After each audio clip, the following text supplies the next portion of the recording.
All right, good morning, everyone. So for today, we'll try to finish the coverage of this module. But before that, just one reminder, we will have the first problem set next week. So the schedule would be October 27th. So it will come live on Canvas, 8 a.m. on October 27th. And then you will have until November 1st. In-extend ko na until right before midnight. Kasi I think last time I just told you na hanggang 5 p.m. So pero dahil sa kabilang lecture section, I decided to extend it right before midnight on Monday, November 1st para covered pa rin ako ng memo na bawal kasi kami magpa-submit during the reading break which starts on November 8th. So technically, legal pa rin naman yung pagpapapasa ko by November 1st. But again, if you want to reserve the holiday and the weekends to yourself, then you can submit it early. You can submit it on Friday, October 29. That's perfectly fine. And then I think I mentioned I will create separate submission bins for each of the problems. So para pag natapos na kayo sa isang problem, upload nyo na siya kagad sa Canvas para kung wala naman ako masyadong ginagawa, pwede ko na siyang simulang checkan para mabilis yung feedback at saka yung rating ng actual problem set. So there would be 4 to 5 problems, and hopefully November 27 to November 1 will be enough time for you to finish it. Okay? Kasi kung magpapakompute man ako, yung program ay nagamit nyo na mula dun sa lab exercises. So that should not be a big problem. Siguro medyo magtatagal lang kayo ay dun sa pagsusulat ng analysis portion at saka dun sa probably kung may konting proving or papaderive ako sa problem set. You can also hindi ko naman i-require na handwritten yung problem set. So pwedeng mixed. Kung merong problem na kaya niyong sagutan using your handwriting, that's perfectly fine and you find it more convenient. Pero halimbawa may programming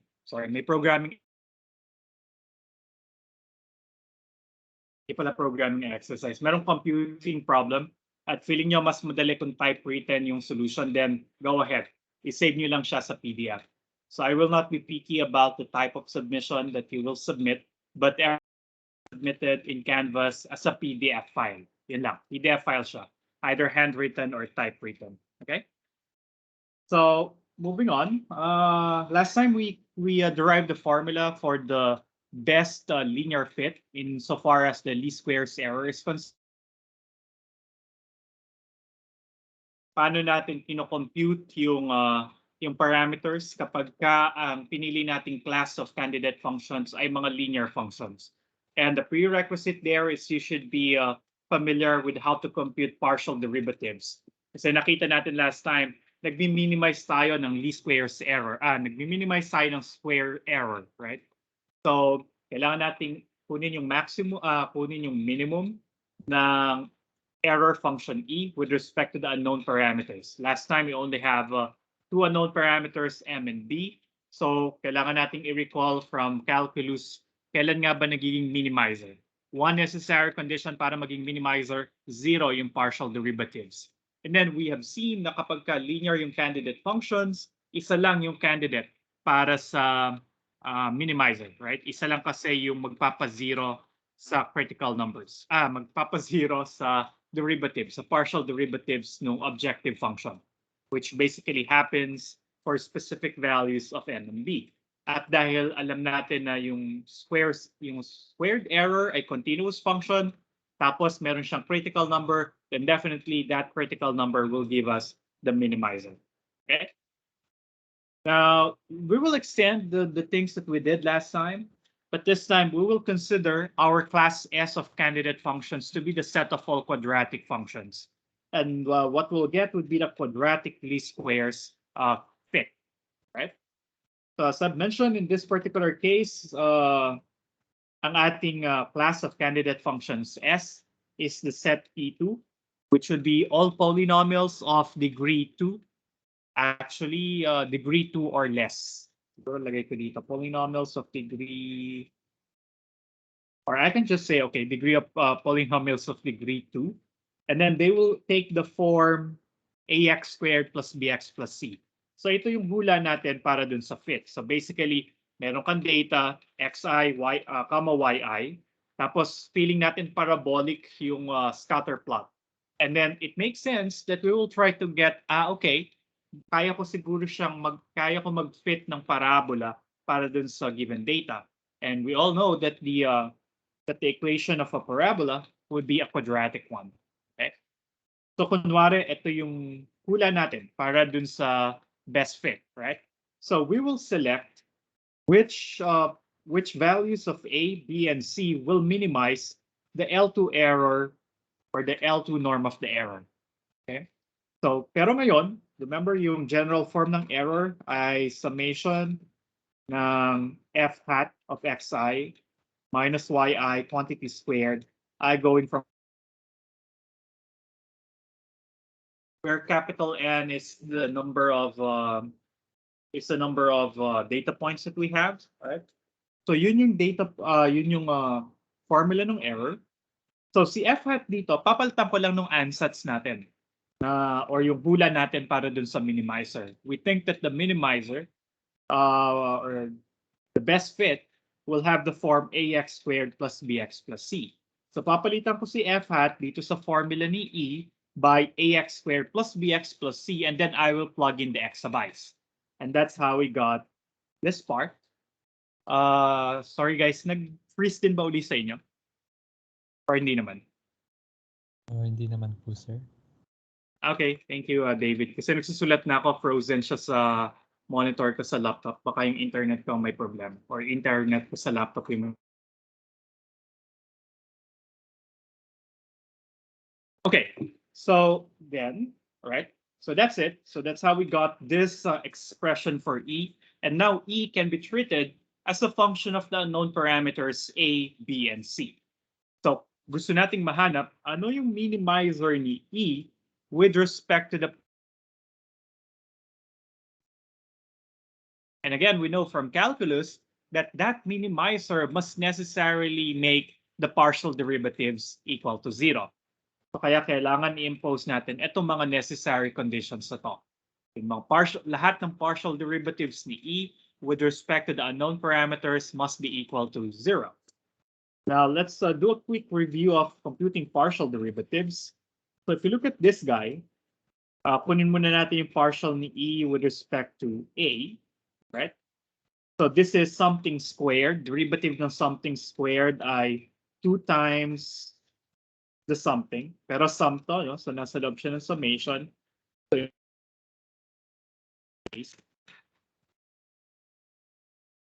plus C minus Y sub I raised to the first power. Kaya lang papasok si chain rule. Si chain rule sabi, i-differentiate natin yung base with respect to with respect to A. So magkakaroon tayo ng multiplier pa na, okay, so ito ay walang A, so derivative niya ay 0. Ito ay walang A, derivative niya ay 0. Ito walang A, derivative niya ay 0. So natitira lang na may A ay yung AX. Tapos ang derivative niya with respect to A ay x sub I squared lamang. Okay? And that's how we got the right-hand side of the first equation in system 5.17. Okay? So ito yung partial with respect to A.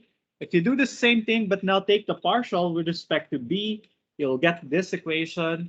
And then this equation will be the result of taking the partial derivative with respect to C and equating it to 0.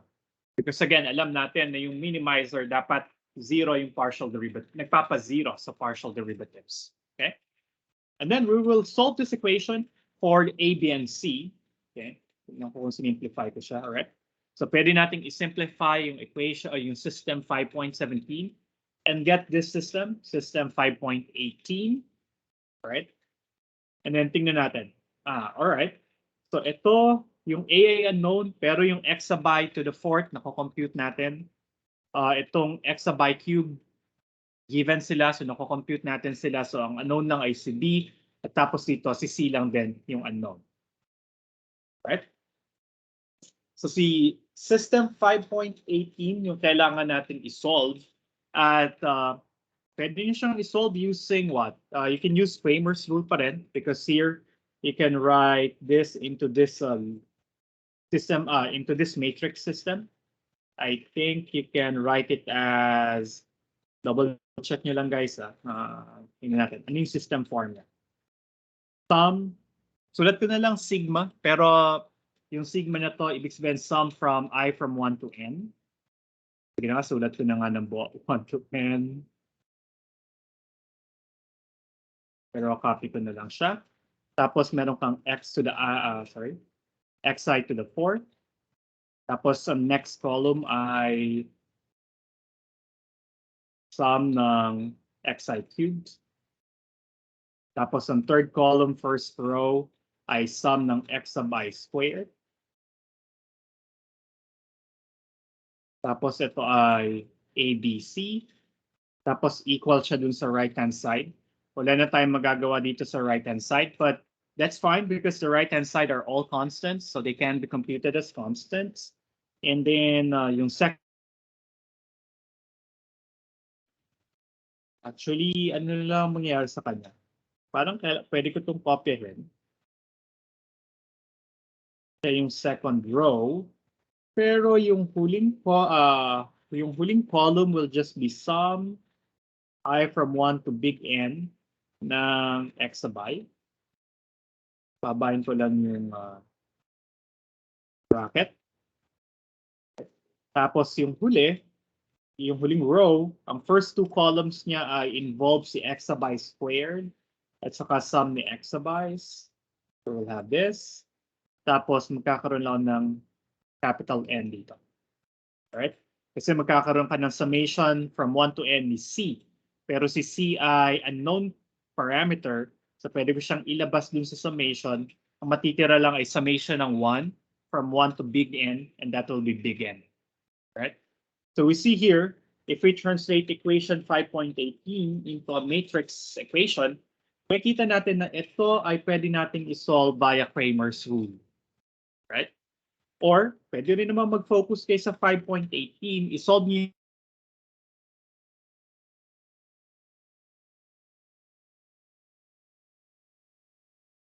So, bahala na kayong pumili kung ano yung gusto nyong method pang solve nitong system na ito. And I think in the module, I didn't bother including the actual solution, though meron kayong madiderive na formula para kay A, B, and C in terms of the entries of this coefficient matrix. Review nyo na lang yung natutunan nyo sa algebra, how to solve linear systems. So, sino si A, B, at saka si C. Or if you don't want to go there, then sumulat na lang kayo ng maikling program para computein yung coefficient matrix. Right? Mako-compute lahat ng entries niya. Kasi pa-compute niyo yung inverse ng coefficient matrix multiplied by the right-hand side para makuha ano yung vector of unknowns A, B, and C. Alright? So hindi ko na ginawa yung katulad yung ginawa ko sa linear fit na sinolve ko pa siya explicitly. Iiwan ko na sa inyo yung pag-solve nitong linear system na to. Okay? Alright. So let's look at an example.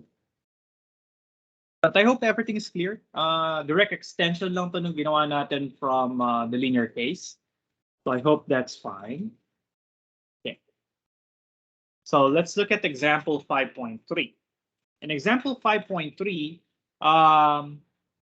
pina-consider sa atin yung price ng Jollibee stocks for the period July 19, 2021 to August 18, 2021. Sila yung given sa table 5.2. So yung mga x sub I, sila yung day number. So yung x sub 1 ay equal kay 1 that corresponds to July 19. Tapos ang x2 ay equal kay 3 corresponding to July 21. Nag-jump na siya sa 3 kasi yung day number 2 which corresponds to July 20 hindi trading day sa Philippine stock market. So kaya may bakante. Kaya wala akong data para kay July 20. Pero pag kinumpile mo yan hanggang x sub 22, So yung pang 22 na point ay para sa day 31 kasi nga merong mga non-trading days. Yung day 31 corresponds to 31 days after July 19 and that is August 18, right? And the data are given in this table. So meaning nung first observation day natin o nung day 1 nung observation dates natin, 210 pesos and 60 centavos yung presyo ng Jollibee stocks.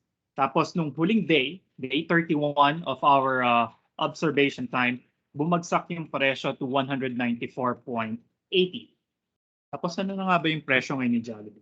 Parang ngayon, tingnan natin. Ngayon si Jollibee ay nasa 229.8 na. So kung bumili kayo ng August 18 ng July 19 ng Jollibee stocks, then kumita na kayo ng 29 pesos per share that you bought. Okay. So yeah, dito sa example na to, gamitin daw natin tong data na to para humanap ng curve fit, ng quadratic fit. So let's see. Bakit ako nagka-idea na gumamit ng quadratic fit? Now, we will also address that because in this solution, I will provide a scatter plot of the data and convince myself na at least insofar as the data that we have are concerned, mukhang quadratic yung behavior ng function, nung Jollibee stock prices. Kaya lang, alam naman natin ang stock market, unpredictable yung behavior. So, posibleng pag nagkaroon ako ng mas maraming data, kinolect ko yung data hanggang ngayon, hindi na quadratic yung behavior ng data. Pero again, with the data that we have from the example, makikita nyo na mukhang pwedeng talagang i-fit yung quadratic. Pero ngayon, baka hindi na. Baka mas okay na logarithmic o kaya exponential. Right? So, we see that here in figure 10. Sa figure 10, ito yung scatter plot ng Jollibee stock prices from day 1 until day 22 nung or hanggang day 31 ng ating observation data. So right, so kung makikita nyo, mukhang may parabolic behavior dito. Meron nga lang outlier dito sa portion na to. But nevertheless, we were asked in the problem to use a quadratic fit. So gawin natin yun. Right? So to do this, I will get the linear system, 5.19 out of what we noted earlier. Kung mapapansin nyo yung matrix ko rito, yung coefficient matrix, computing ko yung sum ng mga xi to the fourth, then sum ng mga xi cubed, sum ng mga xi squared, and so on, hanggang sa dulo. Right? Computing ko lang yung mga individual entries, verify that you will get this. Tapos tama kasi ito yung sum ng xi to the fourth, sum ng xi cubed, sum ng xi squared. Tapos yung second row, copy-paste lang naman to. Kasi ito ay sum ng x sub I. Tapos ito, copy-paste papunta dito. Kasi ito ay n, which is the number of points. So this is our linear system. And then computin din nyo yung right-hand side. But the right-hand side will involve the y sub i's. So babalik kayo dun sa table para ma-compute ito. Right? And then meron ka ng system 5.19. So you have several options on how to solve equation 5.19. Pwede kayong magmano-mano, pwedeng pag-compute nyo kay Python o kaya kay MATLAB. Ang makukuha nyo na value ni A ay somewhere close to 0.041816. Again, I just displayed everything using 6 decimal digits. Pero mukhang marami pa itong decimal points. So that walang ginamit ko rito ay approximately. Ito approximately rin. And approximately rin. And with this unknown parameters A, B, C, satisfying the sufficient condition, or sorry, the necessary condition, makukuha ko tong system na to. Okay? But before that, I forgot to mention na, sorry, nakalimutan ko. Balikan ko lang, ngayon ko lang naalala. Ito ay necessary condition. Ibig sabihin kung minimizer siya, masasatisfy niya to. Pero katulad dun sa linear fit, mapapakita natin or kayang ipakita na isa lamang yung nakakasatisfy nito, which is the unique solution of this system. So, isang triple lang ang nakakasatisfy nitong equation 5.16, which is precisely the unique solution of equation 5.17 if we will throw in the additional condition that the exabytes are unique, which again is a reasonable assumption. Okay? So, basta pala yung exabyte ay unique, yung mga exabytes ay unique, so itong system na to will be or will have a unique solution. Kasi yung determinant ng coefficient matrix ay not equal to 0. Right? So kaya laging meron kang solution na makukuha. Actually, maganda nga yung form nitong system kasi may pattern, right? So kinokopya lang natin yung last two as the first two entries in the next row and so on. Okay. All right, so this is our f hat for this example. And we see that hopefully walang complication yung pagko-compute ng system. And I hope it's clear how we got to that system. So pag pinlot ko ngayon si f hat together with the data points, ito yung makukuha ko na graph. Yun nga sa 5.11. So dito sa 5.11, makikita nyo na ito yung nakuha natin na best fit or best parabolic fit para dun sa data points. And we expected na medyo outlier itong dalawa na to kasi wala talaga siya dun sa quadratic pattern. But if we will insist on using a parabolic fit, then sure tayo na ito na yung parabola which is closest to the data points with respect to the L2 norm. Pag kinuha natin yung sum ng squared errors between this guy and the forecasted value or the approximate value using our model, ito na yung pinakamagandang approximation na makukuha natin. Right? So, halimbawa, meron ka pang isang parabola na ganito yung itsura. This parabola, yung dinrawing ko na parabola, itong red, will definitely have a higher least squares will have a higher squared error than our computed f hat. Kasi nga guaranteed na si f hat na yung may pinakamaliit na error. Right? And then to see how accurate this model is with respect to the given data points, okay, pwede natin computein yung relative error. Remember, the relative error is R over the L2 norm or the average, the square root of the average values of the y sub I squared.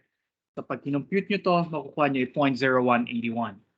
So that means on the average, the deviation between the actual values and our approximate values using our function f hat is around 1.81%. So we see here na medyo maganda yung approximation or yung pagmo-model natin kasi on the average 1.81% lang yung error. And again, I want to stress here yung use ng average kasi nga dito sa curve fitting medyo global yung pagtingin natin sa error. So we don't care if there is a big error here. Okay? Kasi nga hindi natin concerned na maliit yung error sa bawat points. Ang concern natin dito ay dapat maliit yung measure ng total error. Kaya global siya. Hindi katulad ng interpolation na required na zero yung error dun sa mga data points. So posible na ganito yung itsura nung makuha nating interpolating function.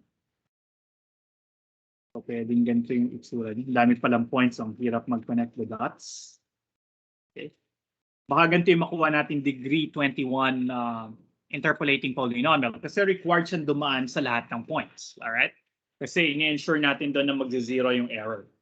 Pero sa curve fitting, hindi natin concern na maliit yung error sa lahat ng data points. Gusto natin maliit yung total error sa lahat ng data points. So we might sacrifice the accuracy, we might sacrifice the error at this abscissa or at this node in favor of minimizing the error in the other points. Kaya kasi hindi medyo isolated itong dalawang points na to. So definitely we want our data or we want our curve to pass through near majority or if not all of the data points. Okay. Kaya huwag kayong magtaka na, sir, bakit 1%, 1.81% lang yung error pero tingnan niyo po itong sa 20, baka sa 26 or somewhere here, ang laki ng error, parang hindi lang siya 1%. Yung 1.81% ay on the average. Kasi nga global yung pagtingin natin dun sa error. Okay? And now you can also use this data in order to project what will happen for some values outside the interpolatory abscissa. Or sorry, hindi pala interpolatory interval sa ating data set. So, halimbawa, gusto kong i-project ano yung presyo ng Jollibee stock prices, say, as of now. Kunwari, gagamitin ko yung data. So, today is 95 days after July 19. So, pag kinuha ko yung F hat of 95, makukuha ko is around 208.1869. So, ito yung forecast natin para sa Jollibee stock price as of today. Kasi ngayon yung day 95 after July 19. Pwede ko itong gawin, valid na pang forecast itong curve fitting. Kasi nga, in-approximate natin dito ay yung trend. Hindi natin in-approximate or hindi natin nire-require na accurate yung approximation sa bawat isang point. Alright? But as I've mentioned kanina, nasa 229 to 230 level na yung presyo ngayon ni Jollibee. So, ibig sabihin, hindi na sufficient yung data na ginamit natin dun sa curve fitting kasi baka hindi na appropriate yung parabolic fit para dun sa data kasi marami ng data na nagdaan since or marami ng trading days na nagdaan since August what was our last observation here? August 18. So baka kailangan na natin ng mas panibagong information kasi nga medyo volatile kasi ang prices sa stock market, so definitely it will not follow a parabolic curve in general. Pero yung local behavior kung saan nag-observe tayo, parang parabolic. Pero if we observe it in more days before today, makikita na natin na hindi na siya parabolic. Or baka makahanap tayo ng parabolic fit na mas maganda kaysa kay F-hat na na-compute natin. Because again, all the information that we have ay tungkol lamang dun sa day 1 hanggang day 31. Pero ngayon, day 95 na. So imagine, 2 months na yung nagdaan. So kaya mukhang outdated na itong model natin. Kailangan na natin siyang i-update gamit yung mga mas bago na data or mas updated na data. Alright? But that's not too bad, 208 pesos. Pero medyo pangit yung approximation kapag halimbawa ginamit nyo na XI58, which will correspond to August 25. Kapag ginamit nyo na XI58, makukuha yung price ay 38 pesos, which is not a good approximate kasi ibig sabihin super bumagsak yung stock market, right? Yung price ni Jollibee. So ibig sabihin kasi, and that's understandable kasi parabolic to. So ibig sabihin medyo bumaba yung trend ng parabola or may mali dun sa compute ko. Kapag kasi XI58, imagine ko maging itsura ng parabola is something like that. Pero pag ganito na siya. Anyway, I need to double check my calculation there. Pero yun yung idea. It is a good forecast if, number one, na-maintain yung data yung trend, yung parabolic trend, or kung meron kang sufficient data to preferably near the observation point that you want to forecast, right? Kasi nga, yung model natin is as good as the data that we have. Gaano ka-accurate or ka-up-to-date yung data natin. And again, this is premised on the assumption na may quadratic trend yung data. Pero again, stock market, hindi naman quadratic yung behavior niya. Okay. So, yeah, I think that's it. All right, so dito sa next discussion, sa figure 5.12. Oh, yes, Chazel. Sir, tatanong ko lang po kung may typographical error po dun sa 5.18. 5.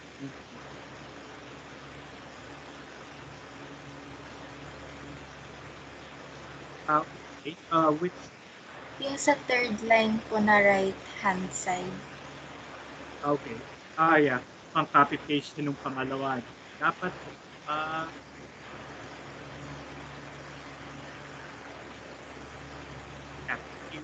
paste. Patient dapat solution lang ng y. Thank you, Jake. That's right. Typo math. And mukhang tama naman yung 5.19 yung sagot natin sa example 3. Kasi hindi naman equal yung hindi naman equal ito sa cut to. So hindi ko na-carry yung typo dun sa 5.18 dun sa solution ng 5.19. Hopefully. Pero pa-double check naman na lang. And I think medyo confident ako dito kasi kinompute natin yung error 1.81% lang. So it makes sense na tama yung data. Kasi kung mali yung right-hand side ko dito, posible na pangit yung parabolic curve na napili ko or nakuha natin. Okay. Now, tinry ko na gamitin itong parabolic curve, itong approach natin sa parabolic fit dun sa data natin dun sa linear fit last time. Remember, yung data natin from the linear fit last time ay nasa table 5.1. Okay. Ito yung data dun sa example 5.1, which is said parang linear yung behavior ng function, right? Tinry ko na gamitin yung quadratic least squares formula that we got in order to find a quadratic fit to this one. Tapos, surprisingly, hindi naman pala ganong surprisingly, pero ito yung nakuha ko na sort of quote-unquote parabolic fit. Ito yung nakuha ko na quadratic fit, which is basically very similar to what I got with the linear fit. Kasi pinagraph ko siya dito, halos nag-overlap na yung linear at saka yung quadratic fit. So that means na medyo nag-agree yung linear at saka yung quadratic fit. Let me see if I computed. All right.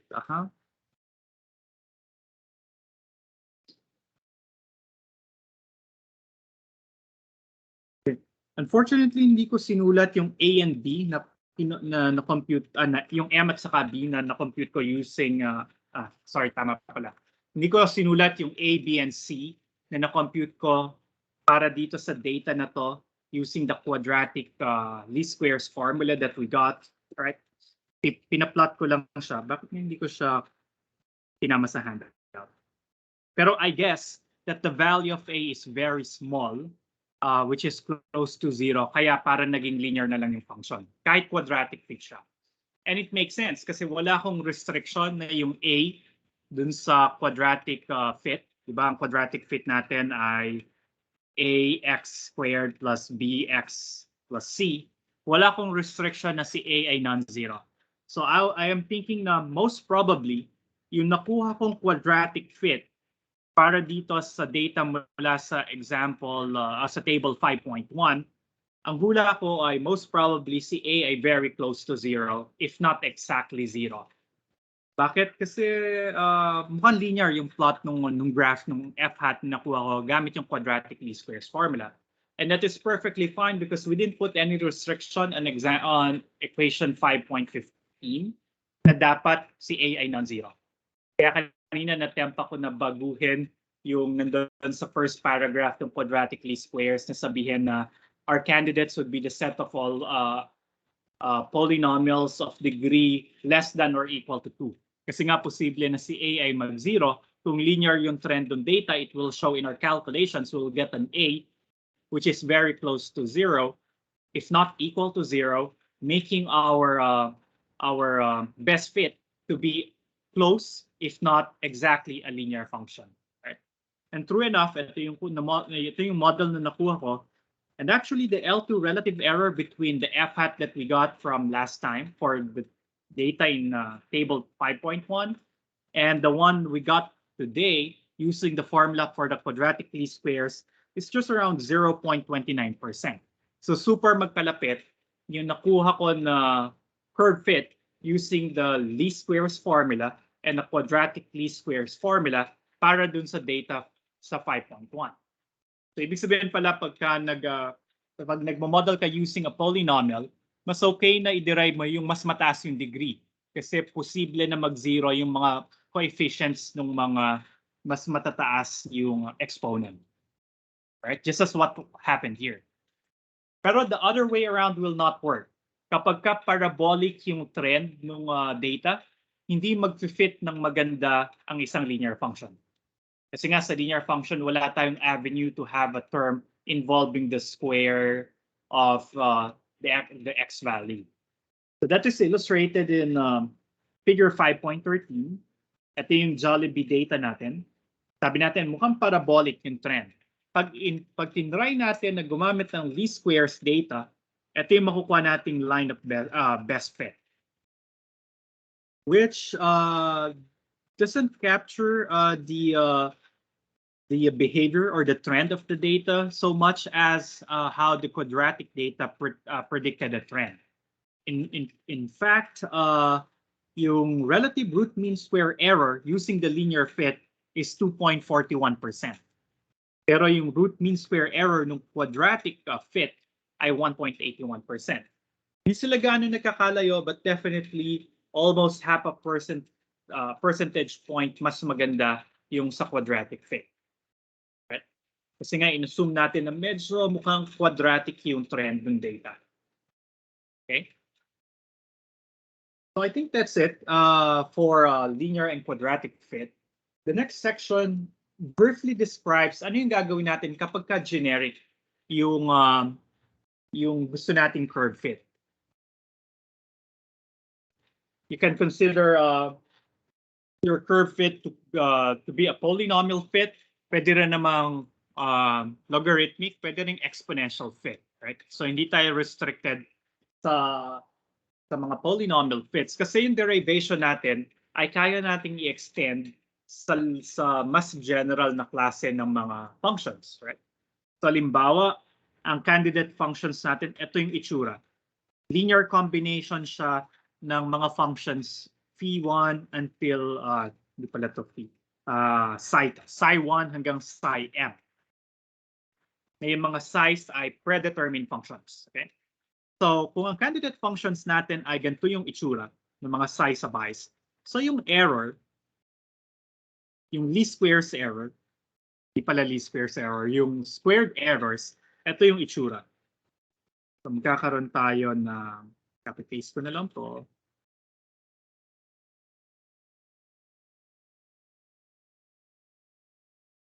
Okay. Minus y sub I quantity squared. Ito yung error na gusto nating i-minimize. Alright? Pero pag nag-minimize tayo ng error, we want to do so by choosing the a sub i's properly. Kasi yung mga phis, yung mga psi, psi1 hanggang psi m, mga predetermined functions yan. Tayo yung nagbibigay na yan. In terms of a polynomial fit, pwedeng ito ay x to the n minus 1 until 1. Pwedeng ganun yung itsura ng mga psi. Right? Pero in general, pwede rin naman gawin mo itong exponential. Pwedeng ito ay logarithmic. So it doesn't matter. Because ideally, this theoretical derivation will still work. So ganun pa rin. Ang necessary condition para ma-minimize si E, dapat yung mga partial derivatives with respect to all the unknown parameters A1 until AN must be equal to 0. So siguro, umpisa natin, compute natin yung partial ni E with respect to, say, A1. Okay? So yung partial niya ay sum pa rin kasi linear naman yung differentiation. Tapos, kakaroon ako nito times 2, base times 2.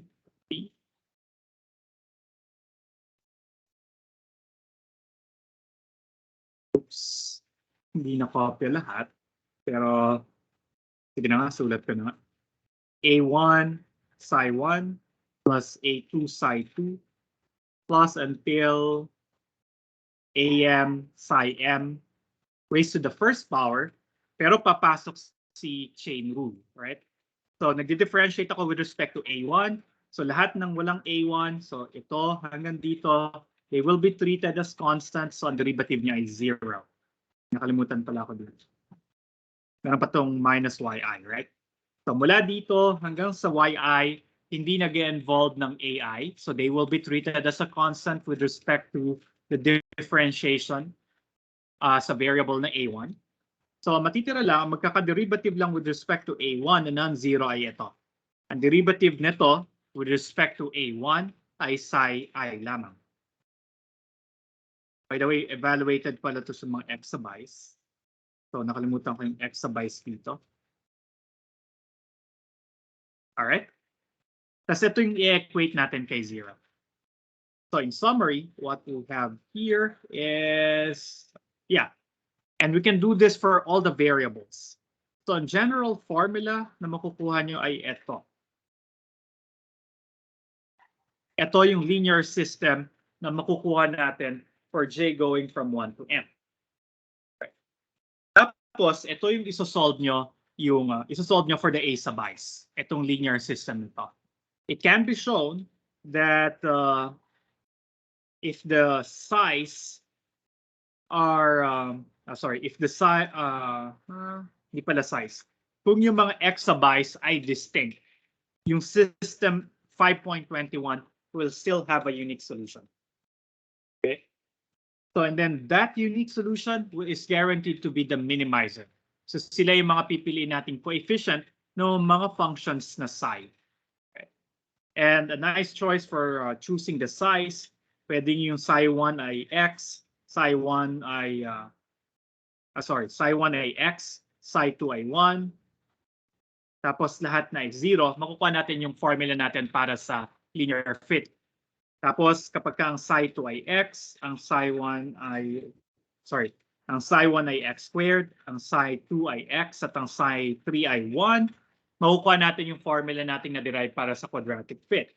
Pero posible rin naman na sabihin niya si psi1, halimbawa ay equal kay exponential, e to the x. Tapos ipag-zero nyo na lahat ng mga size. Right? So, ibig sabihin, ang model nyo, ang f hat, ay equal kay a known parameter or a known constant times e to the x. Tapos pwedeng ito yung gamitin nyo. Or pwedeng maglagay din kayo dito ng isa pang parameter. Halimbawa gusto nyo lagyan ng n para magkaroon ng additional unknown, so pwede itong nx. Pero this time, yung f hat natin would be a function of still x, pero dalawa yung unknown parameters niya, a and capital N. So ipa-partial derivative nyo si e with respect kay a at saka with respect to n. So ano man yung makuha nyo, siya yung magiging minimizer nung squared errors.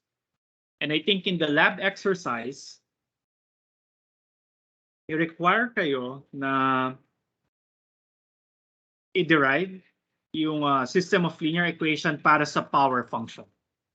So yung f hat dun sa formula para kay e, palitan nyo lang ng a to the x, a times x to the n, computin nyo yung partial ng error with respect to a at saka with respect to n. So kailangan yung isolve dito si a at saka si n.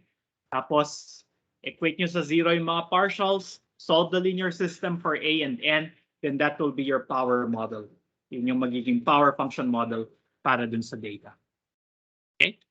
And again, this is in general, so kahit ano pa yung mga size na piliin nyo, posible na ma-derive nyo yung formula. If you want to get a more complicated model, kasi nga baka pag in-scatter plot nyo yung data, makita nyo na mas fit na or mukhang mas logarithmic yung trend or mas exponential yung trend.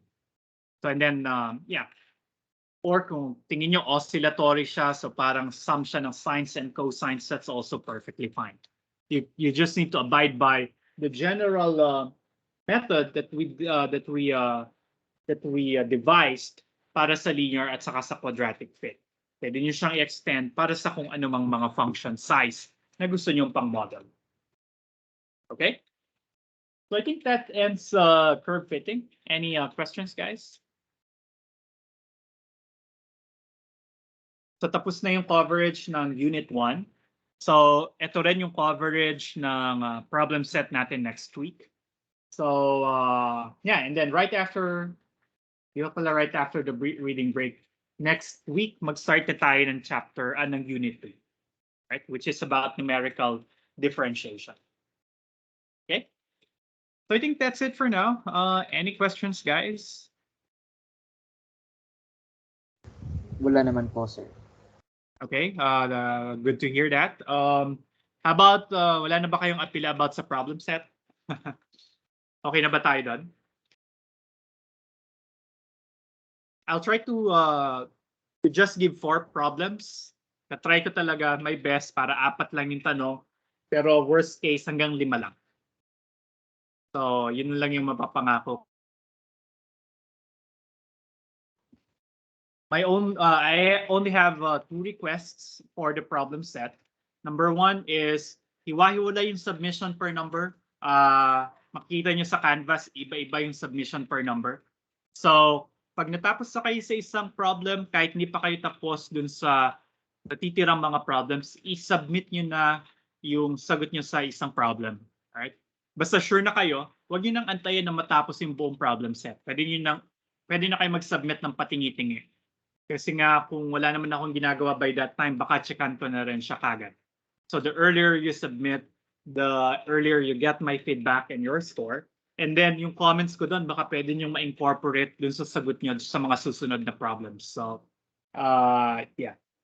Tapos ang benefit para sa akin doon ay hindi ako matatambakan ng mga chechekan para hindi magsabay-sabay yung submission. And then my other request is that I won't prohibit you to check the internet or to consult with each other for the problem set. I don't have any way hindi ko naman kayo mapupulis habang nagagawa kayo ng problem set. And actually, I believe na okay lang naman mag-search sa internet. Humanap ng idea kung ano yung magiging solution sa isang particular problem. That's perfectly fine with me. But my only request would be for you to only write something that you understood. So kung nakita nyo sa net, ganito yung sagot o ganito yung proof dun sa pinapa-prove ko, do not just copy it verbatimly. Try to phrase it in your own words para at least maintindihan ko or ma-feel ko na naintindihan nyo kung ano yung nakita nyo sa internet. Okay? And then, cite your references. Saan nyo siya nakita? Be it a website or be it a book. All right?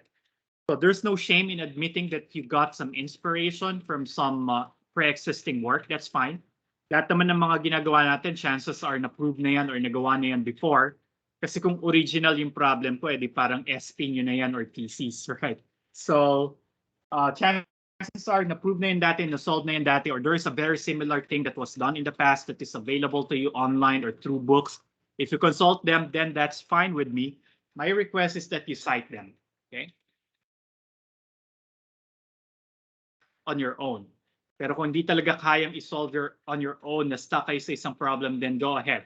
Try to look for some hints or inspiration. Or pwede rin naman kayo magtanungan sa isa't isa. You can do a study group. But my request sa case na yon ay wag nyo tanggapin as gospel truth yung sinabi ng classmate nyo. Kung nag-explain siya, ganito yung solution sa number 1. Wag nyo tanggapin na yun talaga yung solution sa number 1. Question the solution. And when you write your own solution, make sure that you understood bakit ganito yung ginawa namin nung nag-study group kami. So para benefit din sa inyo yon na naintindihan nyo yung mga sinusulat niyo, right? And in that case, please acknowledge the members of your study group. The study group kayo sa problem number 1. Sabihin nyo lang doon, sir, nakipag-study group ako kay classmate A, classmate B, classmate C. So para lang ma-acknowledge yung contributions nila dun sa inyong work. Hindi ko naman nahahatiin yung score. Halimbawa, naka 10 out of 10 kayo, tas 5 kayo yung nag-work. Hindi ko naman i-divide, ano? So gusto ko lang malaman kung sino yung nakikipag group study, kanino. Tapos, yun lang. At saka magandang habit yon. Siguro kailangan na nating i-practice na as part of the academe na sinasite natin yung mga sources natin para madali yung fact-checking at saka attribution of credit to where credit is. Pag nag-share kayo ng memes, naglalagay pa kayo ng CTTO dun sa post nyo. So, kung nagsi-CTTO tayo sa mga ganong kaliit na bagay, social media and so on, or unofficial things, hindi pala maliit na bagay, pero sa mga unofficial things, why not do it in our formal submissions like a problem set and exams or homeworks? So those are my 2 requests. But other than that, your disposal in doing the problem set. Okay. And I hope that you will learn something new at the problem set, or at least ma-reinforce yung natutunan nyo from the lecture. Okay. So yeah, that's all I want to say. How about you guys? Okay na rin ba kayo? All right. So if that's the case, Okay then naman po, sir. okay, thank you. So if that's the case, then thank you for coming today. Enjoy the rest of your day and the rest of the week together with the weekends. Kailangan nyo yan para handa kayo next week para sa problem set. Okay, bye everyone. See you next week. Thank you po, sir.